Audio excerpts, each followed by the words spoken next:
A professora Adriana pede uma senha. Uma senha? Porque ela não tem o Zoom no dispositivo dela, ela precisa de uma senha. Deixa eu ver aqui, então. Eu tenho que abrir o meu Zoom.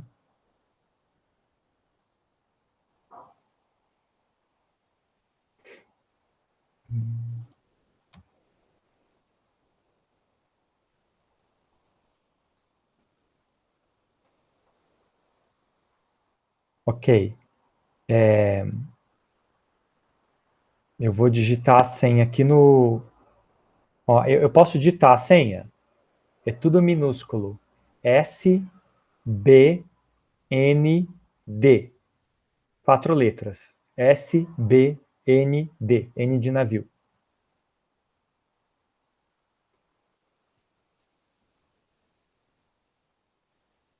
Me avisa se deu certo antes de... Tá bom, obrigada, Gustavo.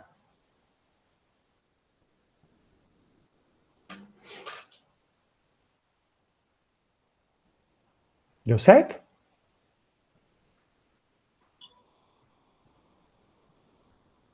Só um minutinho. Enquanto isso, eu vou configurar minha tela. Confirma para mim se você vê minha apresentação com a tela grande ou ainda está com a tela pequena. Está a tela toda ou não? Tá a tela toda, Gustavo. Tá a tela toda. Muito obrigado.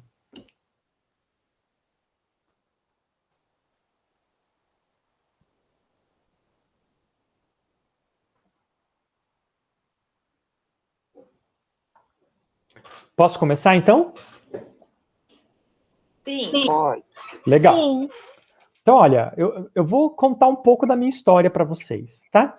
Através de fotos. Basicamente, eu quero mostrar para vocês algumas imagens da minha história. A primeira é uma imagem mesmo, não é uma foto. Eu vim lá de Araraquara, interior de São Paulo.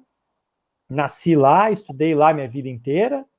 E quando eu estava no ensino médio, quando eu estava no primeiro ano do ensino médio, eu recebi um convite muito interessante. Eu recebi um convite para ver as estrelas. Eu explico, calma, eu explico. Tinha uma pessoa com um telescópio montado. Todo mundo sabe o que é um telescópio? Não pode confundir com um microscópio, hein? Telescópio é aquele negócio comprido que você aponta para o céu para ver as estrelas. E microscópio é aquilo que você olha para ver as coisas pequenas, certo? Tele quer dizer longe, micro quer dizer pequeno. É isso aqui, ó. Eu tenho um. Ah, você tem? Também tenho. Ah, você tem? Eu não consigo ver agora. Peraí. Mas eu vou contando a minha história aqui, enquanto você pega.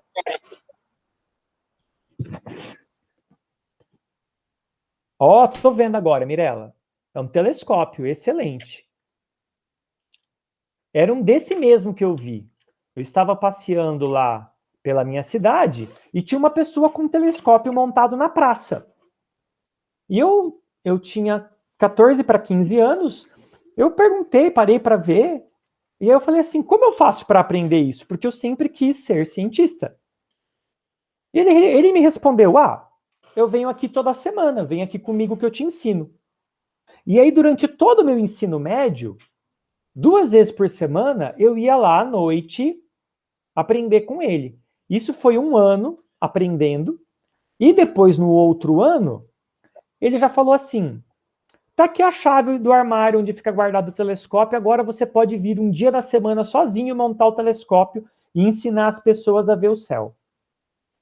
Então foi nessa época que eu escolhi que cientista eu queria ser, porque quando eu era criança, eu não sabia. Às vezes eu achava que eu queria ciências biológicas, que é a parte de entender a vida, de estudar as coisas vivas. Às vezes eu achava que eu queria química, que é a parte de entender os materiais, como os materiais interagem. E aí, nessa época, eu descobri que eu queria estudar como o universo funciona. E essa ciência física. Então, no meu ensino médio, eu estudei muito, eu estudava de manhã, eu trabalhava à tarde e de final de semana, e à noite eu ia montar o telescópio para ensinar as pessoas a ver o céu. E depois de estudar muito, aqui sou eu mais velho, né? Nos meus 20 e poucos anos, eu fui para... Aliás, deixa eu mostrar aqui, tá a outra flechinha. Eu saí de Araraquara e fui para Campinas estudar, onde eu estudei dos 17 aos 30 anos. Né? Porque lá eu fiz faculdade, depois eu fiz mestrado, depois eu fiz doutorado. Esse é o caminho para você se tornar um cientista profissional. Você tem que ser doutor. É muito tempo estudando, muito tempo. Mas é muito prazeroso. A gente gosta de estudar. Estudar traz prazer para a gente. O cientista é aquela pessoa que gosta de aprender. Então, cada livro que o meu professor mandava eu ler, eu lia aquele e lia mais 2. Porque eu era o tempo inteiro aprendendo.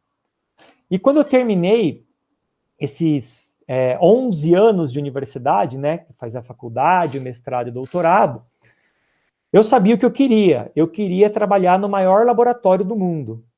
Vocês já ouviram falar? Do LHC, aquele laboratório lá na fronteira da Suíça com a França, muito famoso. Eu queria trabalhar lá. E aí, eu fui conversando com as pessoas, e eu consegui uma bolsa de 6 meses para ir para lá. Então, essa é a próxima foto. Eu já estava com meus 30 anos, e eu fui trabalhar num experimento. Isso aqui é uma maquete do experimento, com umas pessoinhas aqui do lado, para você ter ideia do tamanho que é.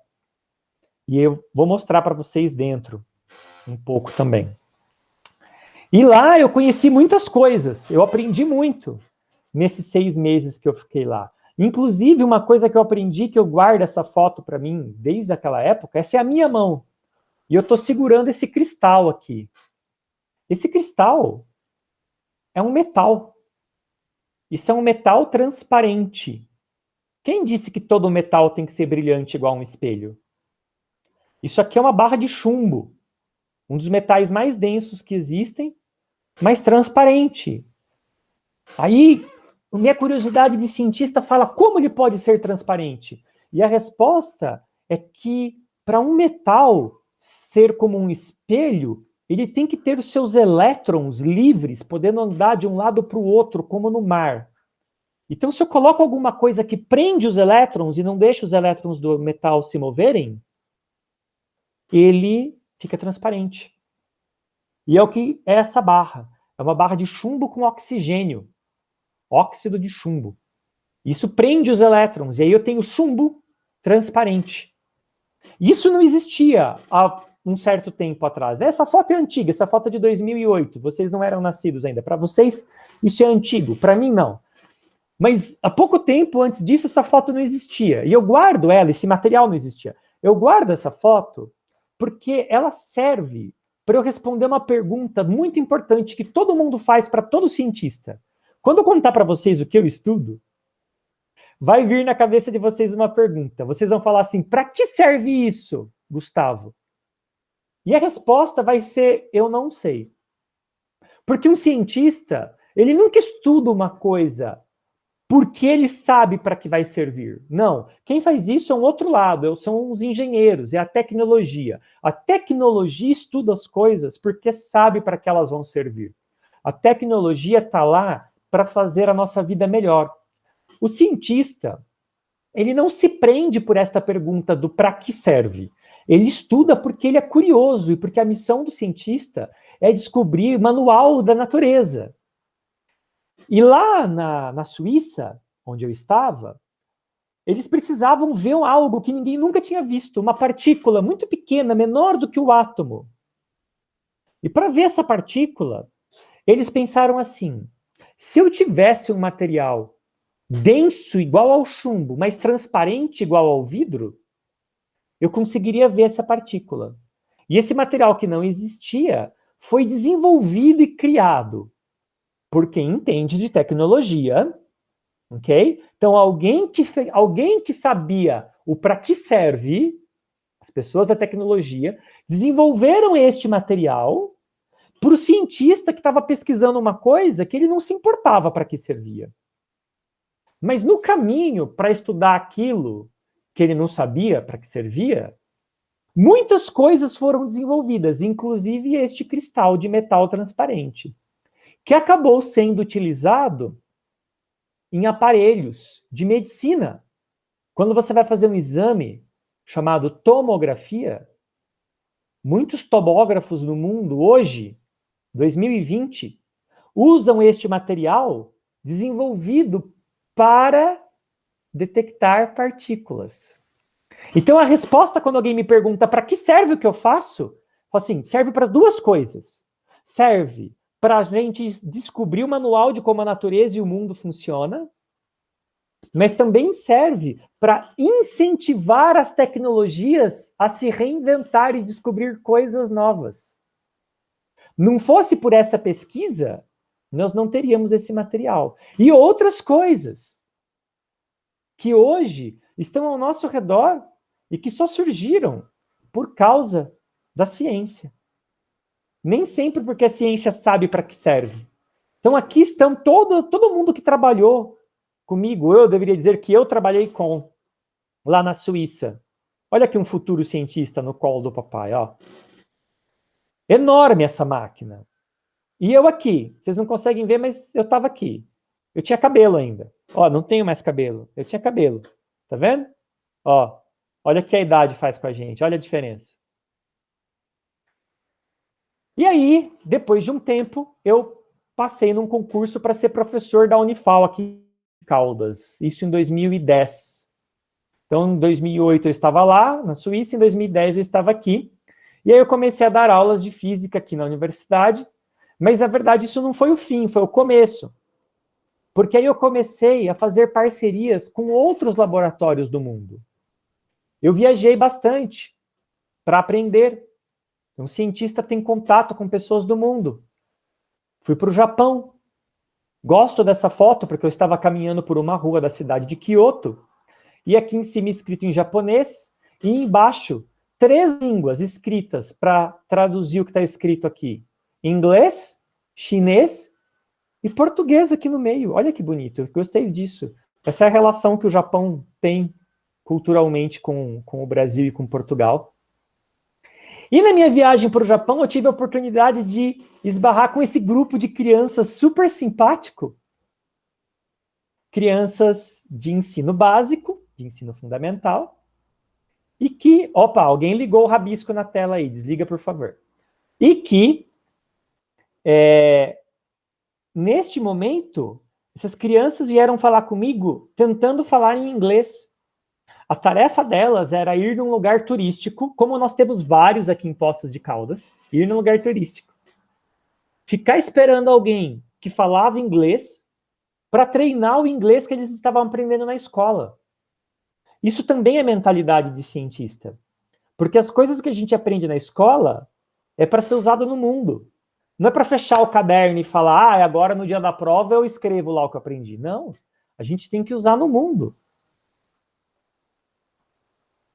E aí, depois de lá, eu fechei uma parceria com outro laboratório muito importante na minha carreira nesse momento, que é o Fermilab, Laboratório de Fermi. Fermi foi um cientista, Enrico Fermi, foi um cientista, um físico italiano, que fez grandes contribuições para a minha área da ciência. Então, dentro da física, eu ainda trabalho com uma sub-área, que é a área da física das partículas. Eu estudo coisas menores do que o átomo. Coisas que não cabem na sua tabela periódica. Eu estudo os tijolinhos do qual o universo é feito. E eu fui lá para esse laboratório. Então, aqui já sou eu. Aqui nós já estamos em 2015. Eu já não tenho mais cabelo, e eu estou lá limpando um equipamento que eu vou usar para fazer meus experimentos. Aqui o meu colega, professor da Unicamp, também italiano, mas trabalhando no Brasil. Nosso experimento, a gente nunca esquece de onde nós viemos. Olha lá, a gente leva um adesivinho do Brasil para colar. E a gente precisa, às vezes, ir para fora do Brasil, porque, infelizmente, no Brasil falta dinheiro para fazer ciência. E aqui a gente estava na época das vacas gordas, em 2015. Hoje tem muito menos. Mas, felizmente, o cientista brasileiro é muito bom e muito reconhecido no mundo. Então, o caminho da ciência é um caminho que, naturalmente, sem muitos esforços, te leva para conhecer o mundo e para interagir com outras pessoas ao redor do mundo. Então, aqui foi quando nós fundamos, essa é a primeira foto do grupo brasileiro que participa desse experimento chamado DUNI, escrito aqui com essas letras interessantes. E aí agora, dentro da física de partículas, eu estudo um subgrupo ainda. De todos os tijolinhos que fazem o universo, eu estudo um tijolinho especial chamado neutrino.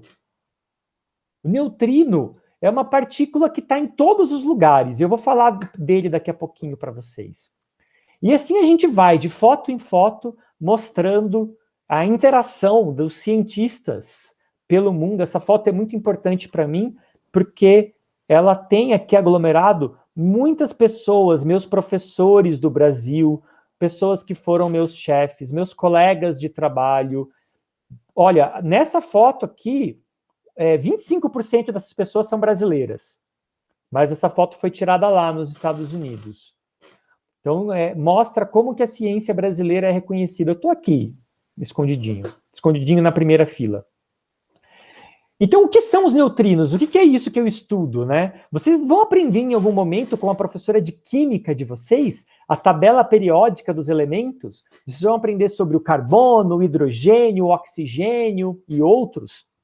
Mas, na verdade, todos esses elementos que vocês aprendem são feitos de tijolinhos ainda menores, chamados partículas. E essa é a minha tabela periódica. Essa é a minha tabela. Aqui estão escritos os 12 tijolinhos que fazem o universo. E tudo que a gente conhece hoje é feito desses 12 tijolinhos. E desses 12, 3 são neutrinos. E os neutrinos, eles têm uma propriedade interessante, porque eles se transformam.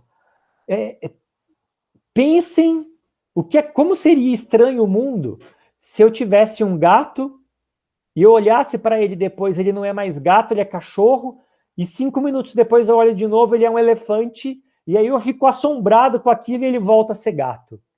O neutrino é um tijolinho da natureza que, entre esses 3 tijolinhos, eles estão constantemente se transformando, como essa animação aqui. Você não consegue olhar para ele num momento e falar, ele é isso. Não, ele está o tempo inteiro se transformando entre esses 3. E onde esses neutrinos estão?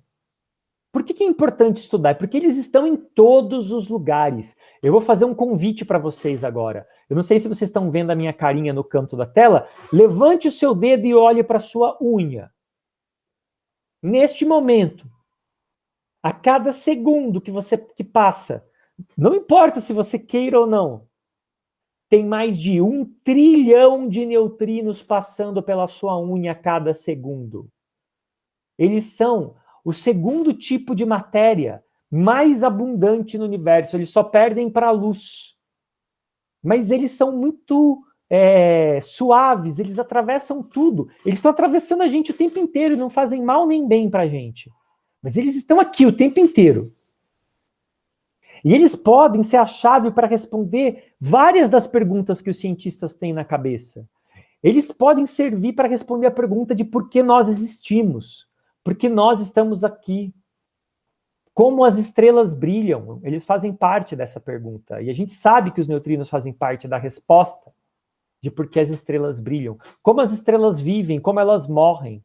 Eles podem ser a chave para a gente entender como tirar a energia das coisas. E aí esse experimento DUNI, que eu falei, ele é um experimento que existe lá nos Estados Unidos, e que ele serve, nós vamos produzir um feixe desses neutrinos, um jato de neutrinos, que atravessa 1.300 quilômetros de terra e atinge um detector de neutrinos gigante que eu estou ajudando a desenvolver. Não só eu, mas um grupo de mais de 1.000 cientistas está fazendo esse experimento. Eu estou aqui no cantinho, E aqui, de novo, vários brasileiros misturados. Aqui não tem 1000 pessoas, tem cerca de 200, mas, na verdade, é um pequeno grupo, ok? E o que o cientista faz? O cientista trabalha com os outros cientistas, desenvolve coisas, e dentro disso, qual é o meu trabalho?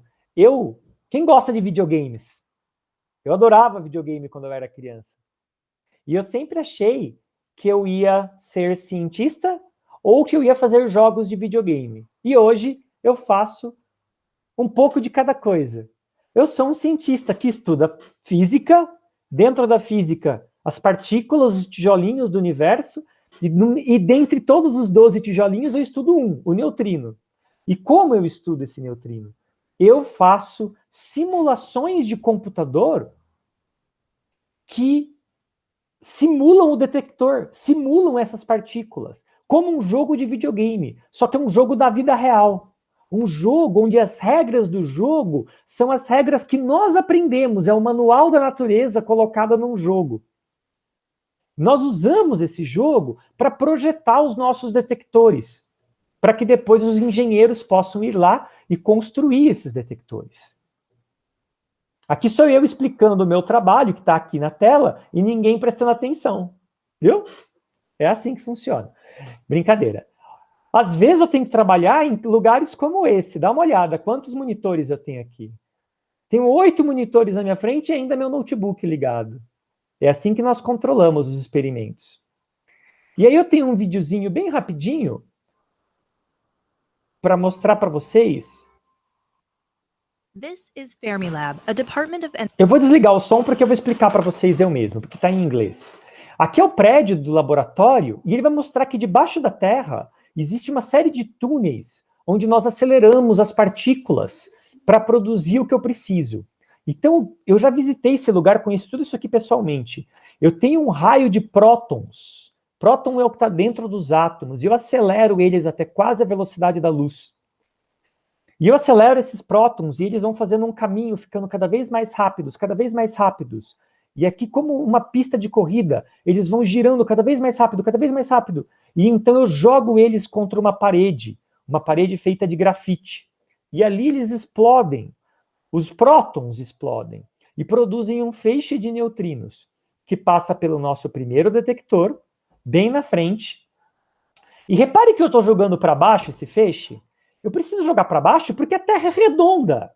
Deixa eu parar isso aqui para vocês verem. Eu vou disparar esses neutrinos e eles vão viajar daqui 1.300 quilômetros para o meu detector chamado DUNI. Só que como a Terra é redonda, se eu jogar em linha reta, eles vão parar no espaço. Então eu preciso mirar eles para o solo, para eles poderem atravessar a curvatura da Terra e atingir o meu detector 1.300 quilômetros do outro lado. Então, para quem está trabalhando aqui, eu vejo a minha máquina apontada para o chão. E se eu pego um avião e viajo até lá no laboratório, eu vejo os meus neutrinos chegando.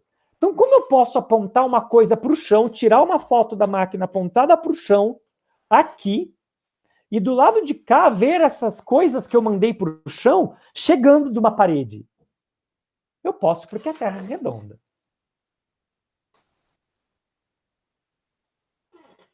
E aí, lá do outro lado, nós estamos construindo esse gigantesco detector que vai enxergar não só os neutrinos que eu estou fabricando, como também os neutrinos que vêm do espaço. E aqui está uma imagem para vocês verem o tamanho de uma pessoinha perto da máquina. Essa máquina gigante que está aqui do lado, que aqui ela está desenhada por fora, onde os neutrinos passam, e quando eles interagem, desses trilhões que passam pela sua unha, aqui vão passar muito mais. Quando eles interagem, eu vejo esse neutrino, detecto, meço a energia dele, e isso me ensina sobre o universo. E esses dados são compartilhados com o mundo inteiro, porque a ciência não tem barreiras. A ciência não tem divisão de um país para o outro. Os cientistas colaboram no mundo inteiro. A ciência, ela é um esforço universal. Então eu trabalho com pessoas, com chineses, com russos, com japoneses, com pessoas de toda a Europa, com árabes, com africanos, com pessoas da América Latina. Eu trabalho com todas as pessoas. Um dos meus melhores amigos é indiano. Então, a ciência é isso. A ciência não tem barreiras entre as pessoas. A ciência não tem preconceitos. A ciência vê o cientista como uma pequena parte desse universo. E aí essas barreiras se dissolvem e todo mundo é igual. Isso é muito lindo para a ciência. Isso aqui é só uma foto rapidinha mostrando como que as partículas passam pelo nosso detetor.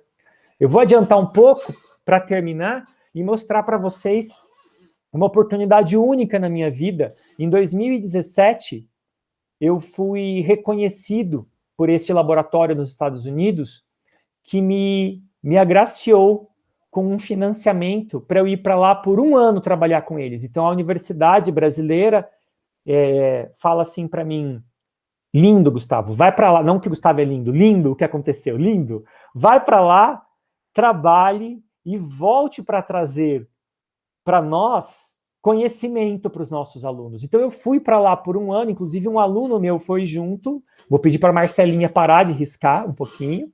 Estou lá no meu primeiro dia, eu, minha esposa e meus filhos lindos, e fui ao trabalho, onde eu ajudei a desenvolver essa máquina gigantesca que está sendo construída, né? Leva-se décadas para construir isso. Aquele vídeo da máquina que vai ver os neutrinos, só vai ficar pronta aquela máquina em 2026, mas eu trabalho nela desde 2015.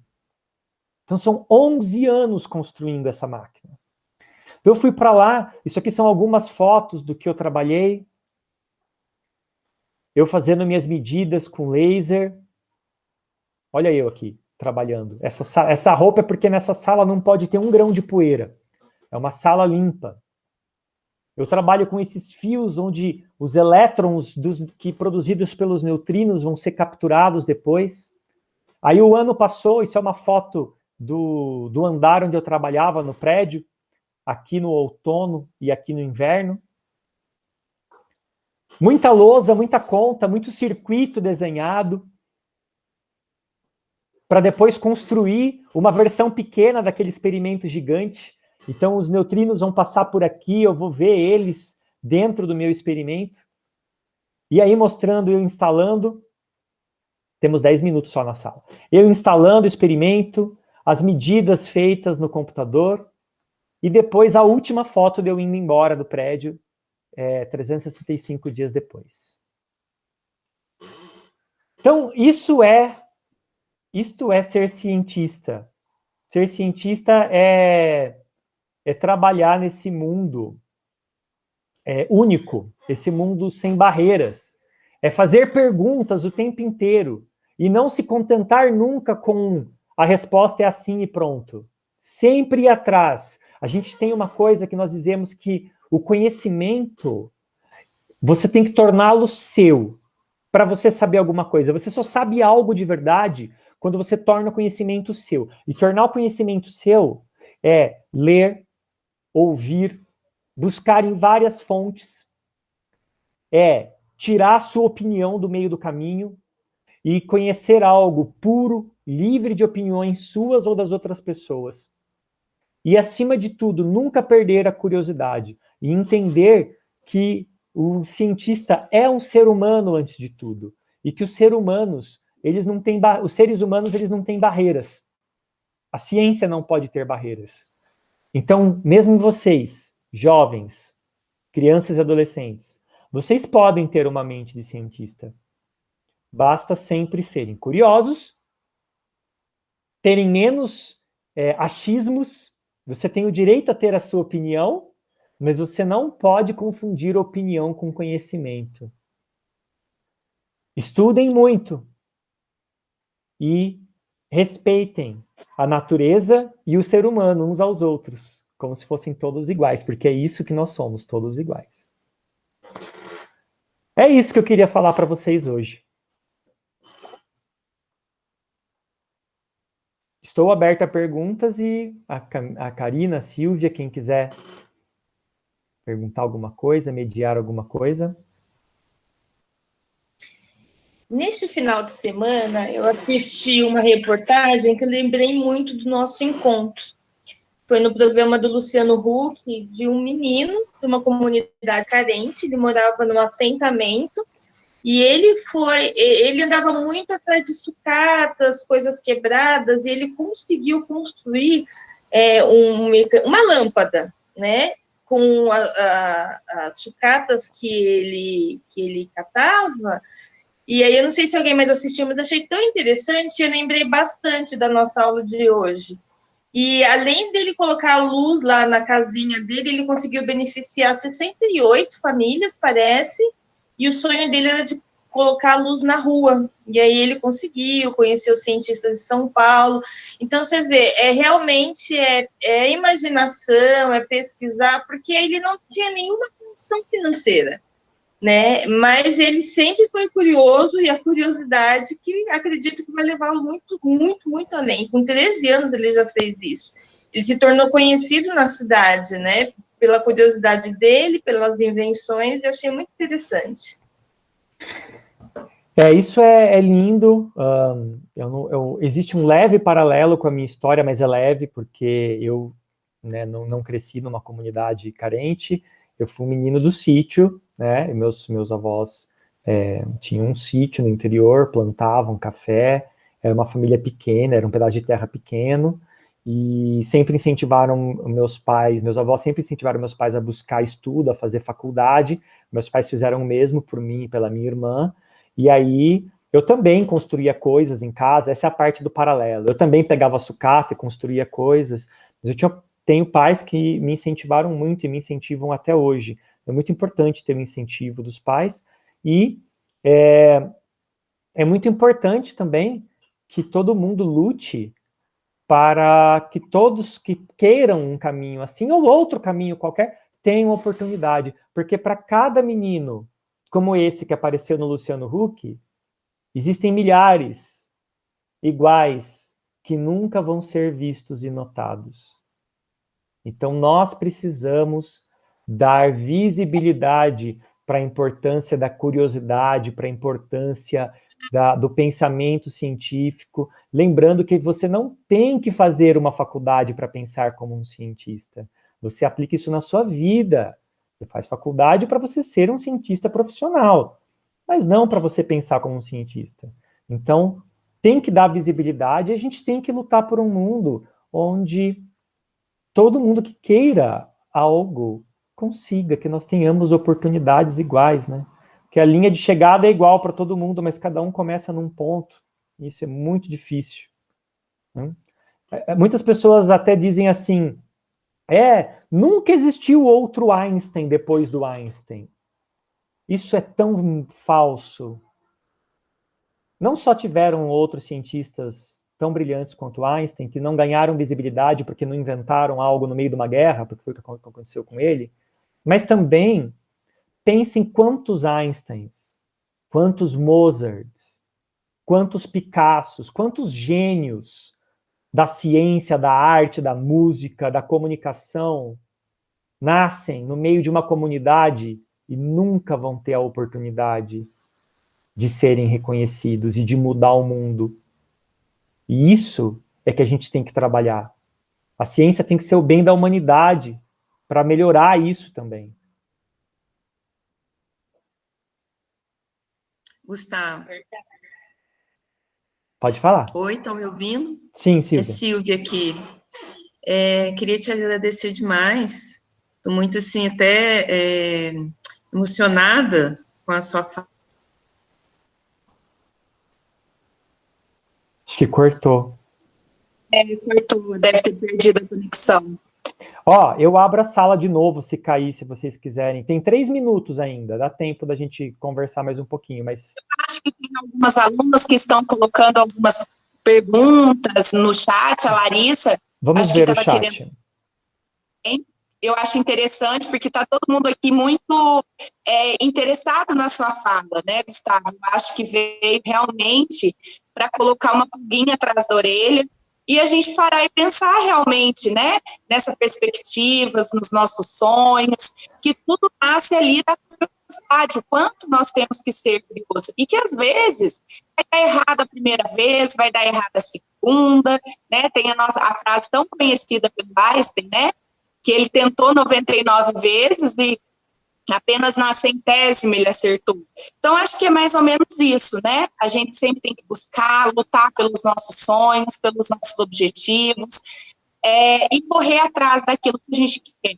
Um grande cientista, não só o cientista, mas todos nós, para fazermos descobertas, a gente precisa dessa curiosidade que move o ser humano, né?